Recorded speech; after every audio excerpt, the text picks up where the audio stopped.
Oke, deh ya. Kita mulai dari yang pertama adalah tema yang diberikan kepada saya adalah keluarga yang melayani. Kalau kita bicara mengenai keluarga yang melayani, ini adalah mandat budaya yang Allah tetapkan dan masih berlaku sampai sekarang, ya. Allah yang sudah memanggil kita, yang sudah membentuk keluarga Kristen karena kita dibentuk oleh Allah menjadi satu keluarga Kristen. Allah juga ingin kita menjadi keluarga yang melayani. Sehingga apa? Sehingga keluarga boleh menjadi berkat bagi keluarga itu sendiri dan bagi pekerjaan Allah untuk banyak orang. Jadi bukan hanya untuk keluarga kita melayani, tetapi untuk banyak orang-orang yang Tuhan tempatkan di sekitar kita. Supaya apa? Kalau firman Tuhan katakan, demikianlah hendaknya terangmu bercahaya di depan banyak orang, supaya mereka melihat perbuatanmu yang baik dan memuliakan Bapamu yang di surga. Itu sebetulnya yang Allah inginkan. Coba sekarang kita mau buka sama-sama dari Mazmur, dari kitab Mazmur, ya, Mazmur 128. Mari kita buka, saya akan bacakan buat Bapak Ibu ayat 1 sampai 6. Ya. Mazmur 128 ayat 1 sampai 6 di bawah perikop berkat atas rumah tangga. Ya. Mazmur 128 ayat 1 sampai 6. Saya akan bacakan untuk Bapak Ibu Saudara. Nyanyian ziarah. Berbahagialah setiap orang yang takut akan Tuhan, yang hidup menurut jalan yang ditunjukkannya. Apabila engkau memakan hasil jerih payah tanganmu, berbahagialah engkau dan baiklah keadaanmu. Istrimu akan menjadi seperti pohon anggur yang subur di dalam rumahmu. Anak-anakmu seperti tunas pohon zaitun di sekeliling mejamu. Sesungguhnya demikianlah akan diberkati orang laki-laki yang takut akan Tuhan. Kiranya Tuhan memberkati engkau dari Sion, supaya engkau melihat kebahagiaan Yerusalem seumur hidupmu, dan melihat anak-anak dari anak-anakmu. Damai sejahtera atas Israel. Di dalam Mazmur 128 ini menarik ketika kita coba melihat dimulai dari kehidupan pribadi yang benar di hadapan Tuhan. Dimulai dalam hidup takut akan Tuhan dan hidup menurut jalan yang ditunjukkannya. Inilah yang harus kita mulai di tengah-tengah keluarga kita. Hidup pribadi yang benar di hadapan Tuhan, takut akan Tuhan, dan menurut jalan yang ditunjukkannya. Nah, sikap hidup inilah Bapak Ibu Saudara yang harus kita mulai dari masing-masing pribadi anggota keluarga kita. Sehingga kalau kita mau bicara melayani, tidak akan pernah mungkin ketika kita hidup tidak takut akan Tuhan. Ketika kita bicara melayani, bukan hanya saya pribadi, atau suami pribadi, atau anak-anak, tetapi kita semua di dalam konsep keluarga yang melayani itu. Suami mengambil bagian sebagai kepala keluarga. Dia pemimpin rohani bagi keluarganya. Dan secara pribadi, seorang suami, dia harus memiliki kehidupan yang berkenan kepada Tuhan. Kenapa? Karena ia akan mengarahkan keluarganya itu kepada hidup takut akan Tuhan. Nah, keluarga bahagia, kalau orang bilang begini ya. Kalau keluarga bahagia itu adalah ketika bukan kelihatannya bahagia. Tadi menarik sekali ketika Bu Yemima mengirimkan chat, Bu Iva dan Pak Heri kelihatannya bahagia deh gitu ya. Tapi keluarga bahagia adalah benar-benar bahagia, bukan kelihatannya. Dia digambarkan suami yang hidup benar di hadapan Tuhan, dia bertanggung jawab di hadapan Tuhan, gitu ya. Sehingga apa? Sehingga istri dan keturunannya atau anak-anaknya juga hidup membahagiakan. Nah, istrinya menjadi wanita yang menyenangkan, ya, bagi siapa? Bagi suami dan anak-anaknya. Dan suasana rumah itu otomatis menjadi suasana rumah yang damai dan nyaman. Nah, demikian juga dengan anak-anak. Ya, anak-anak itu kelak akan menjadi pewaris keluarga yang berguna. Di sini digambarkan dengan pohon anggur, buah anggur, dan juga zaitun. Ya, bagaimana ketika kita belajar dalam konsep Alkitab, ya, anak-anak yang hidup menyenangkan hati Tuhan, anak-anak yang hidup takut akan Tuhan. Nah, di sini kita coba melihat segala sesuatu ketika kita bicara konsep pelayanan adalah harus dimulai dari hidup takut akan Tuhan. Kalau hidup kita tidak takut akan Tuhan, kita akan sulit berbicara pelayanan. Nah, pertanyaannya, apakah kita sudah hidup takut akan Tuhan? Apakah keluarga kita sudah hidup takut akan Tuhan? Oke, kita lihat sekarang slide yang berikutnya. Nah, saya mempertanyakan ini buat kita semua. Siapa sih yang nggak senang gitu ya? Keluarganya itu dekat dengan Tuhan. Dan bahkan ikut berpartisipasi untuk melayani. Siapa sih yang nggak senang gitu ya? Pasti semua jawabannya adalah senang. Gitu. Dan apakah yang mereka lihat di rumah kita? Ya, ketika orang melihat bahwa, oh saya senang keluarga saya melayani. Pertanyaan kedua, apa yang mereka lihat di rumah kita, di keluarga kita. Nah, setiap keluarga Kristen itu adalah pusat pengaruh yang Allah gunakan untuk memberkati orang-orang di sekitar mereka.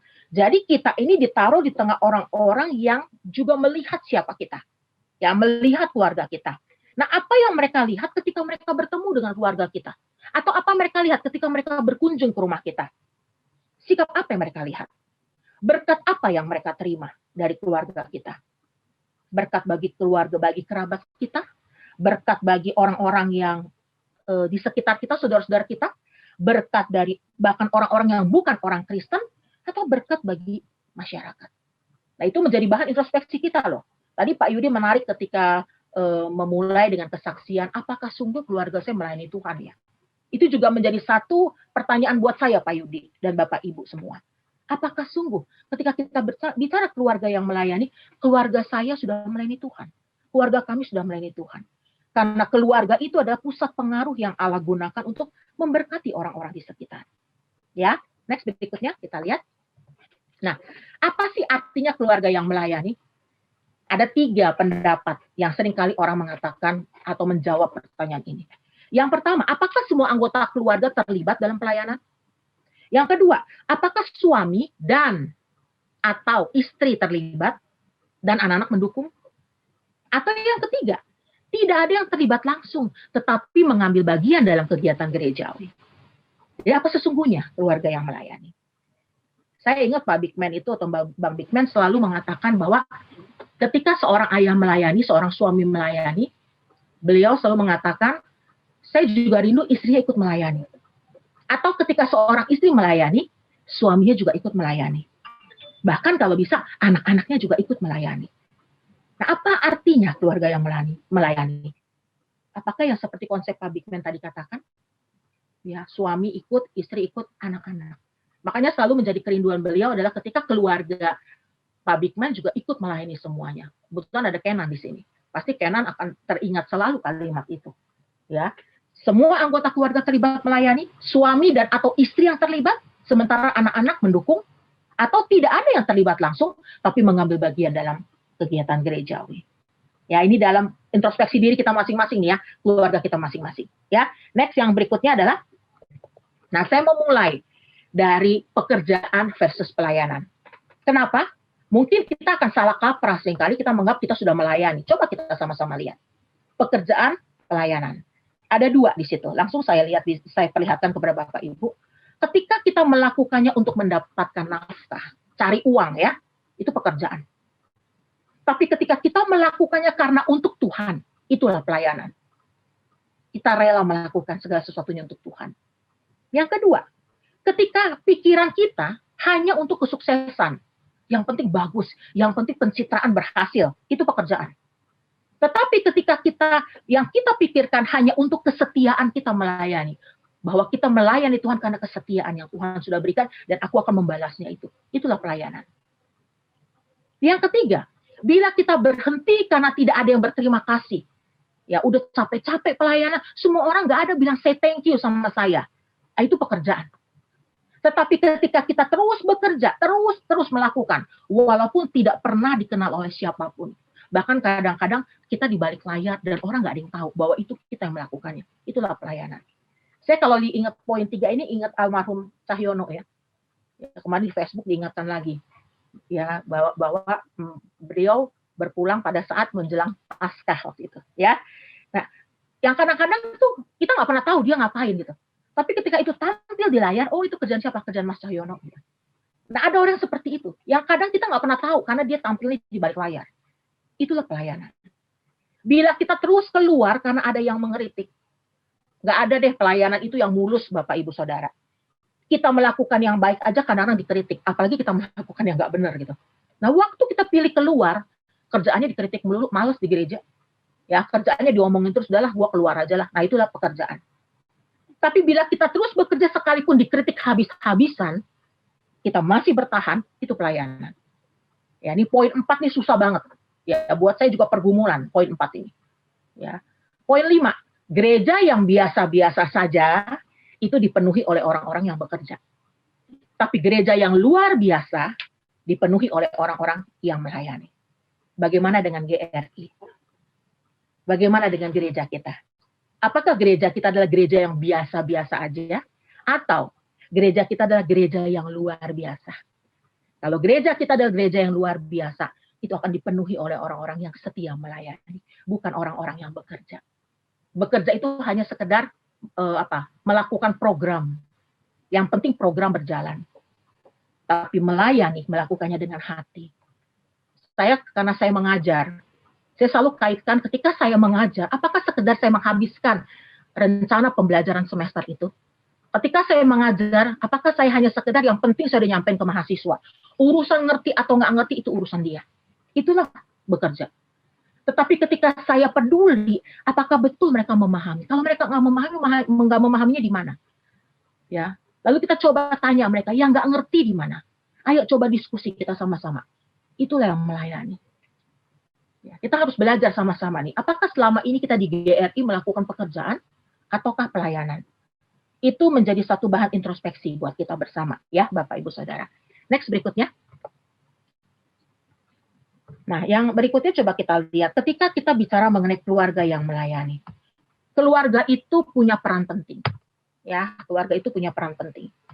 Dia sebagai tempat untuk melayani atau tempat yang paling penting dan mendasar untuk menerapkan pelayanan. Jadi pelayanan itu dimulai dari keluarga. Ya, dia bisa melakukan sebagai tempat untuk melayani atau tempat yang paling penting dan paling mendasar untuk menerapkan pelayanan. Jadi segala sesuatu dimulai dari keluarga. Ya, keluarga inilah yang akan menjadi satu ladang kita memulai dari pelayanan kita. Ya. Nah, sementara juga kita belajar di dalam gereja itu, di dalam keluarga itu, penekanannya bukan di dalam kehadiran kita. Saya tadi katakan, di dalam aktivitas kita, di dalam kegiatan kita, di dalam program-program yang kita jalankan. Tetapi bagaimana ketika kita belajar konsep melayani, itu dimulai dari hubungan pribadi kita dengan Tuhan. Dan menyerahkan hidup kita untuk Tuhan. Nah, tadi saya katakan, dimulai dari mana? Dimulai dari keluarga. Keluargalah sebagai sekolah pertama. Keluargalah sebagai tempat pertama untuk mendidik kita hidup takut akan Tuhan, seperti pemazmur katakan tadi di Mazmur 128. Nah, oleh sebab itu, perlu keseimbangan antara keluarga dan pelayanan. Nah, waktu kita bicara seimbang, kita harus mengingat, yang penting itu ingat, bukan aktivitasnya, ya, bukan kegiatannya, bukan kehadirannya, tapi bicara hubungan pribadi pada Tuhan. Sehingga ada dua bahaya ekstrim yang akan timbul ketika kita bicara mengenai pelayanan tadi. Yang pertama adalah, apakah kita mengagungkan keluarga demi Tuhan? Atau keluarga kita tempatkan di atas Tuhan? Yang kedua, apakah kita mengabaikan keluarga untuk Tuhan? Dengan dalih, sebetulnya bukan untuk Tuhan, tapi untuk diri kita sendiri. Ya. Nah, kita coba lihat, apa yang selama ini kita lakukan? Betulkah kita mengagungkan keluarga kita itu demi Tuhan? Sulit sekali meminta keluarga melayani misalnya. Kenapa? Ya, keluarga saya ini soalnya jarang ketemu saya sama anak-anak saya dengan istri dan suami saya. Sehingga akan menolak banyak pelayanan. Atau yang kedua, nggak pernah di rumah. Ya, di mana? Di gereja. Ibaratnya saya bilang kalau buka gedung gereja dari Senin sampai Minggu itu dia pasti ada. Ya kecuali Pak Netsen ya, karena memang ada di gereja ya Ibu Yemima. Tapi bukan itu. Tapi bagaimana ketika kita seringkali melihat keluarga itu menjadi beban buat kita. Menjadi hambatan buat kita untuk melayani Tuhan. Apakah betul? Apakah betul yang Allah berikan, keluarga ada dibentuk oleh Allah, anak-anak adalah anugerah Allah, mereka menjadi beban dalam pelayanan kita? Rasanya Allah nggak mungkin memberikannya seperti itu. Ya, sehingga waktu orang tidak mau melayani, keluarga saya nggak mendukung sih, misalnya begitu. Ya, atau sebaliknya, kita seringkali ya memilih untuk ya udah cuek aja kepada keluarga. Yang penting saya full melayani. Orang melihat saya pokoknya saya pelayanan, terserah keluarga saya seperti apa. Ini dua bahaya ekstrim yang sering kali melanda keluarga Kristen, ya. Oke, Bapak Ibu Saudara. Nah, keluarga yang melayani seharusnya seperti apa sih? Kalau kita bicara keluarga yang melayani, seharusnya keluarga yang melayani itu memiliki dasar Kristus menjadi pusat kehidupan. Ya. Nah, ini. Kristus menjadi pusat kehidupan keluarga. Senternya adalah berpusat kepada Kristus. Kristus yang akan memimpin kehidupan keluarga kita. Kristus yang akan menjadi satu satu poros aktivitas kehidupan keluarga kita, dan kita menyerahkan hidup kita sepenuhnya ke dalam tangan Tuhan. Kalau orang bicara di dalam keluarga tidak boleh ada orang ketiga. Betul. Tidak boleh ada will atau pill. Tetapi orang ketiga itu adalah Kristus. Dan Kristus harus menjadi pusat kehidupan keluarga kita. Dan yang kedua adalah tiap anggota keluarga berelasi sesuai dengan standar hidup Kristiani. Standar hidup yang seperti apa? Standar hidup yang menurut kebenaran firman Tuhan. Nah, artinya bukan semata-mata hanya berkegiatan, beraktivitas, tetapi bagaimana kasih Allah itu, kasih Kristus itu terpancar dari setiap anggota keluarga. Orang akan melihat bahwa Kristus hidup di dalam hidup masing-masing anggota keluarga kita. Ketika hidup kita berelasi sesuai dengan standar hidup Kristen. Ketiga, keluarga Kristen yang melayani adalah ketika tiap anggota hidup dengan Tuhan dan merespon dengan tepat terhadap pimpinannya. Nah, kalau kita bicara mengenai berespon dengan tepat, hidup menurut pimpinan Tuhan, ya kita harus selalu mengingat, jangan pernah kita mengagungkan keluarga kita di atas Tuhan. Dan jangan juga kita mengabaikan keluarga kita. Karena apa? Meresponi panggilan Tuhan dengan tepat terhadap pimpinannya. Kita akan tahu bagaimana ketika kita melayani. Kita akan tahu apa yang Tuhan mau kita lakukan dalam kehidupan keluarga kita masing-masing. Nah, ketika kita melayani Bapak Ibu Saudara, ini ada beberapa tantangan. Kita nggak mungkin kita katakan mulus-mulus aja melayani, ya. Pasti menjadi tantangan keluarga. Ini buat saya juga sama. Ya, saya seringkali juga menjadi sering ditegur juga begitu oleh suami dan anak-anak ketika saya juga mengalami hal ini. Yang pertama adalah ketika kita mencoba untuk membangun keluarga yang melayani, kita harus sadari ini nggak mudah, Bapak Ibu Saudara. Bahkan orang sering mengatakan ada harga yang harus kita bayar. Nah, tantangan itu apa saja? Yang pertama adalah family oriented. Family oriented itu adalah ketika keluarga itu memberikan perhatian yang sangat besar kepada keluarganya. Tadi, menempatkan keluarga di atas segalanya. Sehingga segala sesuatu yang dilakukan untuk kepentingan keluarga. Diminta melakukan apapun nggak bisa. Kalau itu soalnya bertubrukan dengan acara keluarga. Bertubrukan dengan kepentingan keluarga. Oleh sebab itu saya memilih keluarga saya. Itu family oriented. Ya, yang seringkali sulit sekali ketika kita mengajak orang untuk ikut melayani. Yang kedua, tantangan menjadi keluarga yang melayani adalah kesibukan pekerjaan. Jakarta adalah satu kota yang menuntut kita kadang-kadang bekerja bukan hanya 8 jam, tetapi lebih dari itu. Ya, saya kadang-kadang tidur juga subuh, ya, dan akibatnya ya pasti membuat kita menurun dalam kondisi konsentrasi dan kesehatan. Nah, ini tuntutan pekerjaan yang membuat hidup banyak keluarga, termasuk keluarga Kristen, menghabiskan waktu di tempat pekerjaan masing-masing. Kita nggak bisa pungkiri, ya. Tidak jarang suami atau istri melakukan atau memutuskan untuk tetap melakukan pekerjaan, bahkan dibawa ke rumah gitu kadang-kadang. Nah, akibatnya apa? Banyak keluarga yang memilih untuk tidak melakukan pelayanan. Karena apa? Ya karena pertama ya harus cari nafkah. Ya, yang kedua adalah apa biasanya keluarga milihnya? Istirahat gitu ya. Nah, sehingga untuk pelayanan nanti dulu lah. Ya, karena butuh untuk istirahat. Dari apa yang ketiga? Kelelahan fisik. Itu juga menjadi tantangan. Ya, berkaitan dengan poin 1 dan 2, kelelahan fisik itu gong pemukul terakhir gitu. Yang menyebabkan apa? Ya memilih untuk beristirahat. Memilih untuk tidak melakukan pelayanan. Karena apa? Nanti udah ketemu Senin. Senin udah mulai lagi, saya capek. Kapan saya tidur istirahatnya? Kapan saya bisa tidur nyenyak? Kalau hari Minggu aja saya masih dibebani dengan pelayanan. Nah, ini tantangannya. Bisa family oriented-nya, bisa kesibukan pekerjaan, atau kelelahan fisik kita. Nah, oleh sebab itu, apa yang mesti dilakukan? Pasti kita akan bertanya, apakah salah kita melakukan hal seperti itu? Apa yang mesti kita lakukan? Nah, kalau saya katakan, kita coba lihat dalam keluarga yang sehat. Ya, kalau apa yang mesti kita lakukan? Nah, dalam keluarga yang sehat itu, para anggotanya menyadari bahwa mereka melakukan segala sesuatunya untuk kepentingan anggota keluarga lain. Dan mereka melakukan segala sesuatunya yang benar-benar baik. Ya, itu mereka sadari. Lalu di dalam keluarga yang fungsional ini, itu akan bertumbuh satu kesadaran bahwa melayani orang lain adalah salah satu panggilan hidup yang paling tinggi. Kita hidup bukan untuk diri kita sendiri. Kita hidup untuk orang banyak di sekitar kita, untuk orang lain. Kenapa? Karena hidup kita harus bernilai buat sesama. Berapa banyak Allah menganugerahkan umur kita, dan berapa banyak yang kita sudah lakukan untuk Dia. Kita nggak pernah tahu kapan Allah memanggil kita pulang. Tapi satu hal yang harus kita tahu, bahwa kita ada di dalam persinggahan sekarang.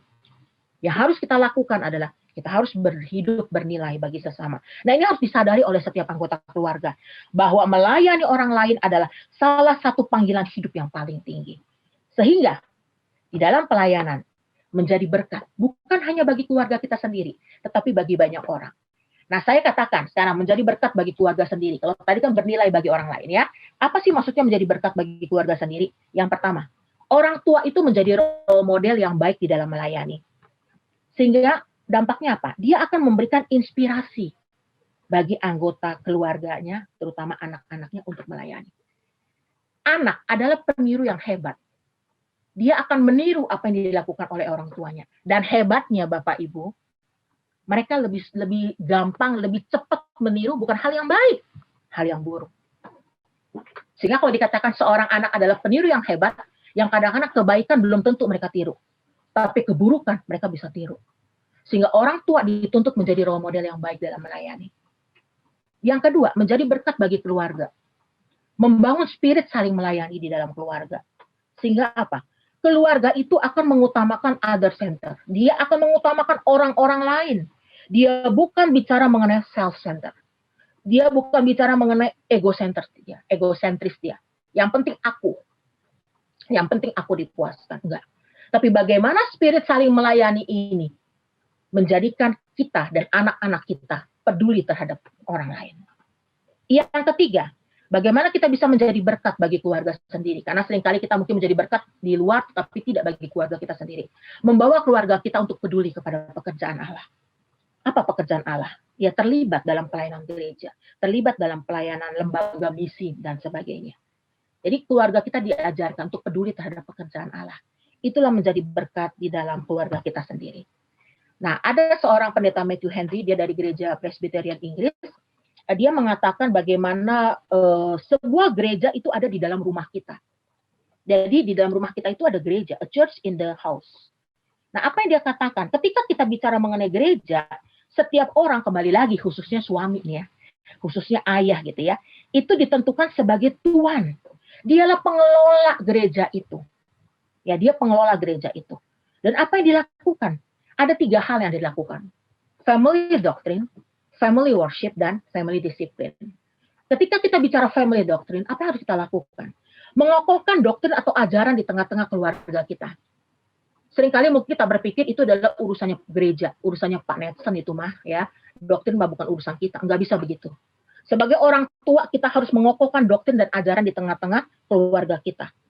Membaca Alkitab, membiasakan mereka membaca Alkitab ya, dan mengajarkan katekisasi kepada keluarga kita. Katekisasi itu memperkenalkan terus-menerus tentang firman Tuhan. Kalau di dalam Ulangan 6 ayat 7, bagaimana haruslah engkau mengajarkan berulang-ulang kepada anakmu gitu ya. Nah, katekisasi itu adalah pengajaran Alkitab dan doktrin-doktrin Kristen dengan tanya jawab ya, dan membuat anggota keluarga kita mengerti Alkitab dengan aplikasinya. Nah, kami di keluarga kami melakukan PA sebulan 2 kali. Ya, bergiliran memimpin. Jadi setiap kami, karena kami berempat, ya kami ganti-gantian. Nanti Harry, baru saya, lalu anak-anak gitu. Nah, itu tujuan kami, supaya mereka terbiasa untuk menggali firman Tuhan. Mereka nggak sekedar baca dan mereka itu lupa. Tetapi bagaimana ketika family doctrine ini ditekankan kepada mereka, mereka paham sebagai orang Kristen, mereka harus bertanggung jawab atas iman percaya mereka. Mereka harus bertanggung jawab ketika ada orang yang menanyakan apa yang kau ketahui tentang siapa itu Kristus. Mereka harus bisa menjawab itu. Itu minimal yang kita ajarkan. Ya, supaya mereka juga mengerti bahwa sedari kecil saya pikir kita harus mendidik anak-anak kita. Ya, kita harus bisa membawa anak-anak kita untuk menghormati Tuhan. Mereka tahu siapa Allah yang mereka sembah. Mereka mengerti kenapa menjadi orang Kristen. Dan mereka mempertanggungjawabkan iman percayanya. Yang kedua, family worship. Bagaimana kita memastikan ibadah di tengah-tengah keluarga kita. Ya, kita harus mengajarkan anak-anak kita pentingnya kebergantungan kita kepada Tuhan. Di luar Tuhan, kita tidak bisa berbuat apa-apa. Ajarkan kepada mereka bahwa senantiasa harus mengucap syukur kepada Tuhan. Ajarkan kepada anak-anak kita bahwa bagaimanapun kita harus belajar untuk menghargai apa yang sudah Allah berikan di dalam family worship kita. Ya, kembali lagi Bapak Ibu, di tengah-tengah kehidupan pekerjaan kita, di tengah-tengah kota besar, perjuangan juga buat kita membangun family worship ini. Dan yang ketiga adalah family disiplin, meneguhkan disiplin keluarga. Nah, kalau saya katakan disiplin keluarga itu bukan sekedar basa-basi untuk memuji, bukan sekedar bahwa apa yang dilakukan oleh pelayanan anak-anak kita, oleh pasangan kita gitu ya, kita sekedar bicara mengenai seperti ya bagus pelayananmu atau ya kayak gitulah, pokoknya kalimat-kalimat yang basa-basi gitu ya. Tetapi bagaimana kita menjadi orang yang terus-menerus membangun di tengah keluarga, baik untuk anak-anak kita, orang tua kita, baik untuk pasangan kita, untuk juga dia semakin dan lebih lagi melayani Tuhan. Jadi kedisiplinan di sini adalah bagaimana kita juga terus-menerus untuk kita boleh mencari kebenaran firman Tuhan. Terus-menerus bagaimana ketika kita belajar dan mengisi hidup kita untuk juga dibentuk oleh Tuhan. Dimulai dari mana? Dimulai dari saat teduh secara pribadi di hadapan Tuhan. Ya, jadi ketiga hal ini yang akan membuat kita semakin meyakini ada gereja di rumah kita dan ada banyak hal yang harus kita lakukan. Ya, Bapak Ibu terkasih. Nah, kondisi apa yang bisa kita ciptakan untuk melayani keluarga kita dengan baik dan benar? Nah, yang pertama adalah ciptakan suasana rohani yang memadai. Yang memadai dalam arti ya mungkin nggak bisa terlalu sempurna, tetapi minimal mereka mengetahui bahwa ada orang tua, ada anak-anak yang mengasihi Tuhan, ya. Ada suasana rohani yang memadai. Yang kedua, bangun kesehatian. Bangun kesehatian tentang apa? Tentang pengertian pelayanan yang kita sama-sama lakukan. Saling support, pasti, ya. Setiap kali kita boleh saling mensupport satu dengan yang lain. Makanya kalau di dalam gereja kita kan ada yang bertugas itu doa bersama sebelumnya gitu. Nah, kadang-kadang mungkin suami kita yang bertugas atau kita yang bertugas atau anak-anak yang bertugas begitu ya. Nah, orang tua tuh harus saling support. Ya mau tidak mau datangnya juga harus ikut lebih pagi misalnya, ya. Lebih pagi mempersiapkan diri. Dan kompensasikan waktu dan energi yang terambil. Ya dalam arti begini, coba kita lihat, kita kan seringkali nggak bertemu dengan keluarga, ya dalam kesibukan kita, tetapi juga bagaimana kita belajar untuk mengkompensasikan waktu kita dengan efektif dan juga anak-anak atau keluarga kita mengetahui bahwa kita masih peduli terhadap mereka. Kebersamaan di dalam pelayanan. Makanya ketika melayani, memang yang paling enak adalah ketika seluruh anggota keluarga juga ikut melayani. Dan yang terakhir perlu dievaluasi, iya ketika terjadi gangguan, ketika terjadi ketidakseimbangan. Nah oleh sebab itu, ayo kita evaluasi ulang. Apakah betul kita begitu mencintai pelayanan sampai lupa pada keluarga? Atau kita mengagungkan keluarga di atas pelayanan kita? Jadi jangan tunggu lagi. Kalau kita mau melayani bersama-sama, Bapak, Ibu, Saudara, ayo kita mengerjakan setiap bagian pekerjaan yang Allah percayakan. Ya, pelayanan yang Allah percayakan dengan segenap hati kita. Nah, inilah aplikasi buat kita, bahwa setiap orang tua harus menyadari bahwa keberlangsungan pekerjaan Tuhan dipercayakan pada diri kita sebagai orang tua, maupun bagi anak-anak. Allah yang mempercayakan, Allah yang memberikan.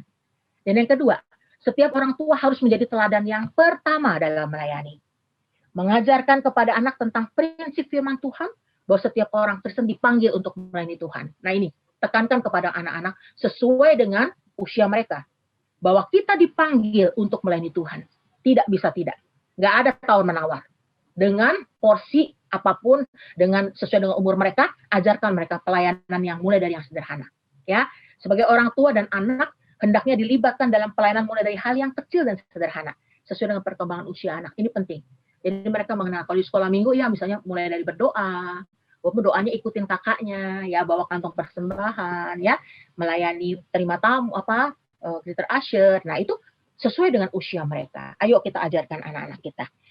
Dan yang berikutnya adalah sebagai penutupnya, saya mengambil satu kutipan dari seorang penulis yang bernama Ellen G. White. Dia katakan begini, mungkin lingkungan pengaruh kita tampak sempit, kecakapan kita atau keterampilan kita gitu ya, sepertinya hanya sedikit. Kesempatan kita tidak seberapa. Perolehan kita terbatas. Namun segala kemungkinan luar biasa itu menjadi milik kita dan menggunakannya dengan setia segala kesempatan di rumah tangga kita. Jika kita mau membuka hati dan rumah tangga kita kepada asas kehidupan ilahi, kita akan menjadi saluran arus kuasa yang memberi hidup. Dari rumah tangga akan mengalir arus pemulihan, membawa kehidupan dan keelokan serta berbuah banyak. Artinya di dalam keterbatasan kita tetap bisa melayani Tuhan. Di dalam segala hal yang tidak mungkin, kita bisa tetap setia melayani dia. Nah, itulah yang saya bagikan kepada Bapak Ibu Saudara tentang konsep bagaimana menjadi seorang atau bagaimana membentuk keluarga yang hidup melayani.